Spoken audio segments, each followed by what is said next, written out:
I Don't Owe You an Explanation, Education Beyond the Essentialist View of Gender, Part 1, Biology. The view of the essentialist is that gender stems from sex, the binary opposition of feminine versus masculine corresponding to supposed female and male anatomy. However, this view does not appreciate the variation that exists within sexual anatomy, nor the complexities in defining what exactly sexual anatomy is. There are 6 separate layers of sex: external genitalia, internal reproductive anatomy, hormonal, chromosomal, gonadal, and finally, brain sex. These layers do not follow the binary categorization of male-female and will loosely assemble themselves as they please within each individual body. This assemblage is not fixed and may be subject to medical change should the individual choose. Thus, the swarm of adults that observe a newborn's genitals to decide their sex are fundamentally ill-informed. Sex is non-binary. However, the cultural pressure of the male-female opposition renders those who cannot be categorized as obsolete, other, and invisible. It is impossible to give a statistic for those whose anatomy does not fit into the male-female biology, firstly because these categories do not exist, and secondly because at least 1.6 of the population with noticeable differences may be subject to non-consensual corrective surgery at birth. This disgusting scientific practice is informed by fashionable cultural decision, not biological necessity. We must move to a place where the non-binary body is accepted as a matter of natural human diversity, not defected, not diseased, not disordered. Part 2. Culture. So what is gender, if not defined by genitals? Post-essentialist, the social constructionist would say that gender is designed by culture, resulting in the political categories of male and female. Though more progressive than the essentialist view that gender is defined by external genitalia, this view of gender also assumes the binary and then uses the binary as a tool of repression against those it excludes. It also frames the binary as inescapable, impossible to revise, and untouchable by individual agency. Judith Butler's seminal text, Gender Trouble, persists that gender is a performance, that there is no gender identity behind the expressions of gender, that identity is performatively constituted by the very expressions that are said to be its results. This theory of performance frees the subject from politics and allows identity to be formed by agency.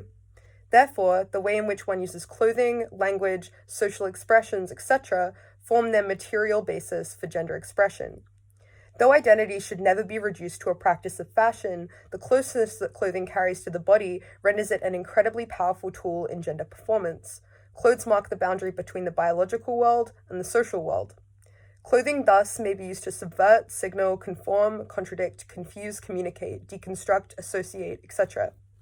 As gender is based in agency, it's important to note that the misreading of one's expression does not render it ineffective. Any performance of identity is valid, with or without validation from others. Part 3. Power. To exist outside of the binary, we must first understand how and why the binary came to be so large we cannot see its edges. Simply put, the binary falls out of a heterosexual matrix that exists to minimize and oppress women. Biblically, women exist in sorrow to bring forth children, and their desire shall be to their husband as he shall rule over them. Though this is not the origin of the binary, it proves evidence of how the social construction of man and woman were not designed with equal power. Every inch of the female body is marked by masculine discourse, down to the labeling woman, female. She is his absence, the site of his penetration, the bearer of his child that will carry his name. The assumption of compulsory heterosexuality thus defines women by their reproductive capability, disguised as a natural necessity. This also essentially sees women as little beyond their genitals. Homosexual bisexual desire is culturally repressed to reinforce compulsory heterosexuality.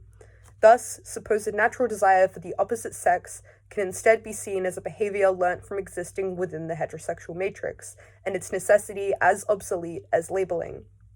Desire is desire and does not require reproduction. The division of the categories man, woman, heterosexual, homosexual, therefore only exists to allow for patriarchal, economical, and sociocultural dominance. The patriarchy will take up any space it is allowed to fill, gender being its foremost colonization. Part 4. Language. We are fully immersed within culture, yet fail to understand it without language. A conversation, a book, the constant discussion with oneself inside one's head. Though, like gender, language is not absent of politics. The signification of the chosen word shapes how one sees the signified. Any and every object is reduced to its cultural metaphor, a reduction of itself to a word which becomes the object's primary definition in that culture. Thus, social reality is constructed and maintained through an exchange of language. Understanding this, we can immediately recognize the issues that exist surrounding language of gender. As mentioned previously, the female is inescapably marked by the male. She does not exist without he, though he is gifted with agency.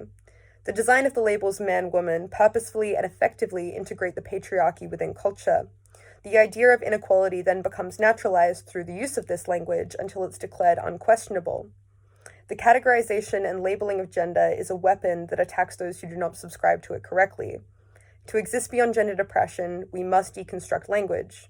Monique Wittig suggests the change of the personal pronoun to be fundamental to this shift, alternatively offering the pronoun els, a combination of female pronoun el and masculine-derived plural pronoun ils.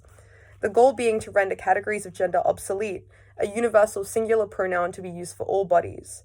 When translated to English, els becomes singular they, which is now frequently used by queer and non-binary bodies. I must note that though this is a grammatical shift from plural they, the aversion to the usage of singular they must be seen as a transphobic action. Dictionary definitions have since changed to accommodate for singular they, thus the argument against it does not concern grammar, but prejudice. The neopronoun, such as they, they, entirely reconstructs language, allowing pronouns to be indicative of personality, agency, individuality, interests, anything the subject wishes, rather than gender. This is an incredibly powerful rebellion. Part 5. Revolution. Non-binary identity is an umbrella term for those who choose to exist outside of the binary opposition male-female. Queer identity is to advocate for burning these categories to the ground and gloriously rising from their ashes. To identify as queer is to protest, a political and ungendered identity that understands how the two are fundamentally interconnected. Originally, the term queer was used to derogatorily describe those who were visibly and unapologetically out. The slur was then appropriated by the community in a scream back. We are here, we are queer, we will not be rendered invisible. To be visibly out thus became a form of daily resistance to the homo-trans queerphobic mass. This rebellion uses fashion as its weapon, aiming to plant confusion and confliction regarding gender norms within the essentialist psyche. This protest is fought back with violence, as the essentialist view of gender is so fragile if they see one contest, they must break it, rape it, correct it.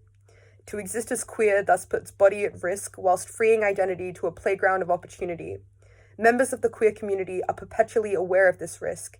Even in safe spaces, it is a silent reality that reasserts itself with every signpost saying homo/transphobia will not be accepted. We are reminded of the cis-straight essentialist hegemony, and though we rebel, we do not have power. This said, to be queer is not to be the other of the cis-straight essentialist hegemony. We will not forge more binary oppositions. To be queer is to ignore it all and exist anyway, no apologies. Part 6. Capitalism. Issues with using clothing as a form of subversion arrive from fashion's place as a capitalist megastructure. Capitalism appropriates any subversion of the mainstream through a method of recuperation and resells the symbols of rebellion back to the public. At this point, the symbol is deemed safe from deconstructing the hegemony and its power lost. Subversive performances of gender are appropriated by capitalism, minimizing queer bodies to cliches, stereotypes, and a performance of fashion. Beyond this, subversion itself has become commodified, as long as you pay for it, and as long as the profits return to some bug-eyed CEO that would probably cross the street should he witness your subversion. The situationist method of detorment offers some liberation until the detorn symbol is recommodified. So as long as fashion and capital are intertwined, fashion does not and will never care for the consumer. Instead, it will persist that identity is purely defined by fashion, and the only way to perform agency, individuality, subversion, rebellion, and revolution is to buy it. Part 7. Appropriation. Capitalism silences cause and replaces it with product. The corporate appropriation of Pride Month is a clear example of such.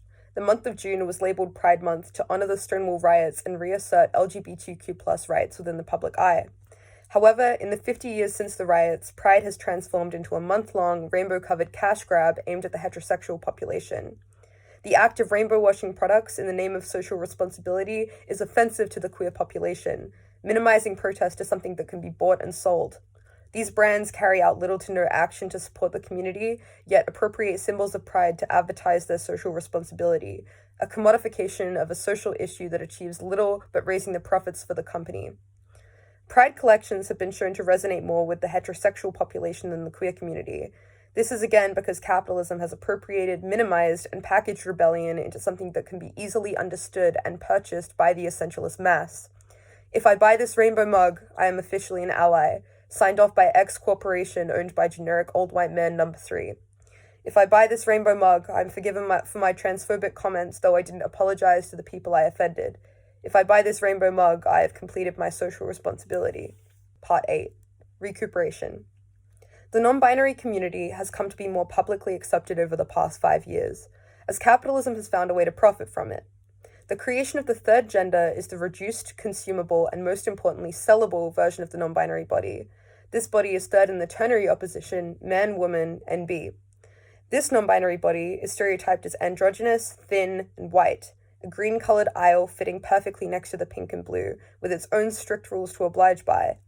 Capitalism has not begun to accept gender difference, but rather forged a new category to market to. No example shows this better than the addition of X along MF on identity documents. The X is a distraction, one you can pay for from the original question, why does gender/sex need to be on a passport in the first place? It is not relevant, especially seeing as medical sex is a soft assemblage and not fixed. To those who argue it's for medical reasons, I ask the question, what emergency medical issue requires physicians to know the subject's sex? Unless it is distinctly related to their sexual organs, in which situation the physician would examine the sexual organs, again rendering labeling useless. The XFM division also reinforces pitching gendered bodies against each other, something that capitalism profits from through reinforced and obligatory stereotypes. And yet the addition of X is applauded simply because non-binary bodies have been rendered completely invisible until now. X reinforces the system that rendered them invisible in the first place. Part 9. Transcendence. Capitalism thrives on opposition, forging the other with the intention of appropriating and dominating for the sake of profit. Capitalism creates competition and exclusion using stereotypes to render those who contest the hegemony invisible, justifying oppression, abuse, fetishization, and appropriation.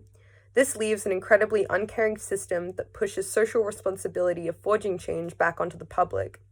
To be raised under capitalism is to be raised egocentric, a thought pattern encouraged by media overflowing with killing stories. To create a more caring world, identity thus must be forged without an other to pitch oneself against. Donna Haraway's vision of the cyborg body offers a powerful metaphor for identity without opposition. The cyborg rejects autonomy for interconnectivity with one's environment, technology, and other bodies in a harmonious, circular exchange of needs and care. The cyborg lacks innocence in favor of knowledge and is essentially both selfless and in itself a community. It does not have an other, it is above others. Legacy Russell offers utopia through glitch, a refusal of the binary enabled by blending individuals with their online avatars, giving power to the internet's unique ability for fluid identity reconstruction. Glitch refuses the binary, refuses the physical boundaries of the body, and thrives in abstraction and confusion. Glitched cyborg bodies transcend the known world and offer a utopian future void of gender.